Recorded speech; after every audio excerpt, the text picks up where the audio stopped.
বন্ধুরা, আশা করি তোমরা সকলে ভালো আছো। তোমার চ্যানেলে তোমাদের সবাইকে স্বাগতম। তো মাধ্যমিকের রেজাল্ট কিন্তু বেরিয়ে গেছে এবং আমরা যতদূর তথ্য মাধ্যমিক সম্পর্কে পেয়েছিলাম একদম ঠিক সেম টু সেম রেজাল্ট কিন্তু হয়েছে। আমরা যেটা পাশের হার বলেছি, আমরা বলেছি থার্ড ডিভিশন পরিমাণ বেশি থাকবে।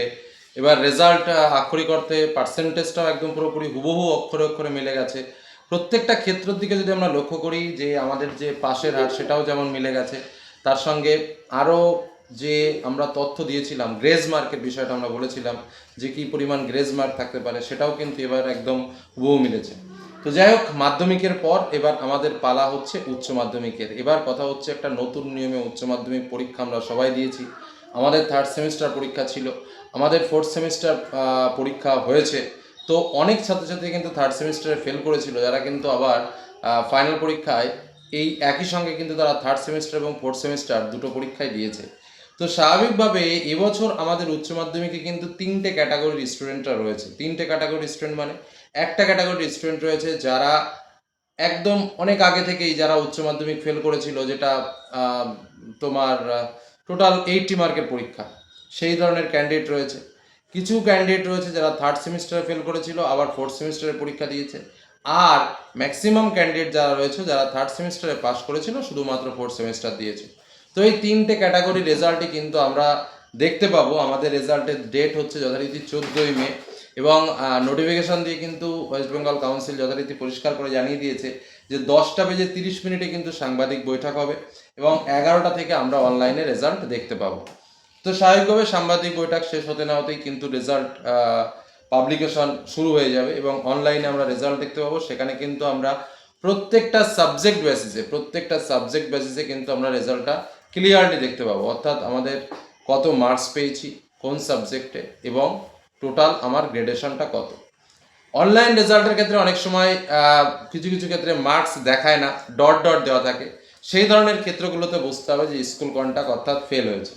তবে হ্যাঁ, অ্যাডিশনাল সাবজেক্টকে গুরুত্ব দেওয়া হচ্ছে। মেইন তিনটে সাবজেক্টের মধ্যে যদি কোনো সাবজেক্টে ফেল হয়ে যায়, তবে যারা অ্যাডিশনাল সাবজেক্ট আছে সেই সাবজেক্টটা স্বাভাবিকভাবে মেইন সাবজেক্ট হয়ে যাচ্ছে। অর্থাৎ এক্ষেত্রে একটা টেনশন অন্তত কম হয়েছে, যে যদি কারো এরকম একটু দুর্ঘটনা ঘটে থাকে মেইন তিনটে সাবজেক্টের থেকে, তো সেক্ষেত্রে তারা অ্যাডিশনালে বেনিফিট পাবে। কিন্তু বাংলা এবং ইংরেজি এই দুটো সাবজেক্টে যদি কারো ফেল হয়, সেক্ষেত্রে কিন্তু আর কিছু করার থাকবে না।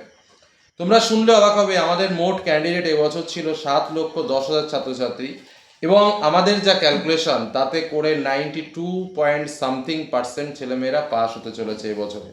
এবার কথা হচ্ছে, যদি এই 92 থেকে 93% ছেলেমেয়েরা পাস হয়, সেক্ষেত্রেও আমাদের ফেলের পরিমাণ দাঁড়াবে প্রায় 60,000 স্টুডেন্টের মতো। অর্থাৎ মাধ্যমিকের ক্ষেত্রে যদি আমরা তাকাই, সেখানে আমরা দেখেছি প্রায় 1.5 লক্ষের কাছাকাছি ছাত্রছাত্রী কিন্তু মাধ্যমিকে ফেল করেছে, এবং সেই সংখ্যাটা উচ্চ মাধ্যমিকে কিন্তু যেহেতু ছাত্রছাত্রী কম পরীক্ষা দিয়েছে 7,10,000 মাধ্যমিকের তুলনায়, তো সেই সংখ্যাটা কিন্তু ফেলের পরিমাণটা কিন্তু 60,000-এর কাছাকাছি হতে চলেছে। অর্থাৎ অনেকে এই প্রশ্নটা করো যে উচ্চ মাধ্যমিকে কি ফেল করবে না, একদম সম্পূর্ণ বাজে কথা। উচ্চ মাধ্যমিকেও প্রায় 60,000 ছাত্রছাত্রীরা ফেল করেছে, এটুকু তোমাদের শুধু জানিয়ে রাখলাম। এবার কথা হচ্ছে ওভারঅল রেজাল্ট কেমন হতে পারে। দেখো, আমি তাও বলে রাখি, এর আগের বছর যদি আমরা আমাদের রেজাল্ট দেখি, সেক্ষেত্রে আমাদের রেজাল্টের পার্সেন্টেজ ছিল 90.79%। এবছর আমাদের পার্সেন্টেজ বাড়বে, কিন্তুটা আমি পরে বলছি। এই পার্সেন্টেজটা 92 থেকে 93%-এর কাছাকাছি থাকবে। এবার বললাম কিন্তুটা কি বলতে চাইছি।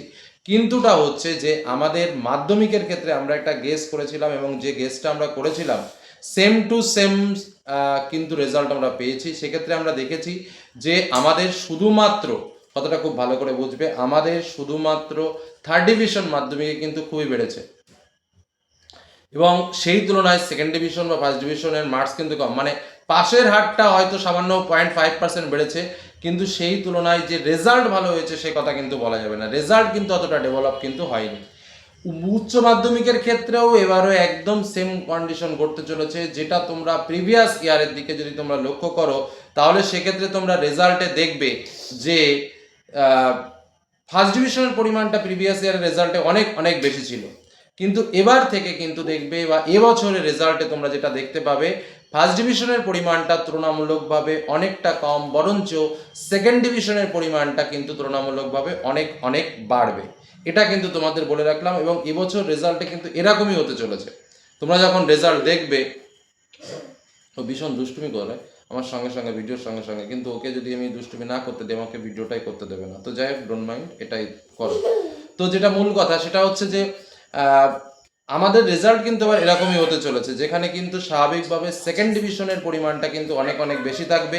থার্ড ডিভিশনটা তুলনামূলকভাবে কম থাকলেও আগের বছরের মতো ফার্স্ট ডিভিশনের পরিমাণটা কিন্তু অতটা বেশি থাকবে না।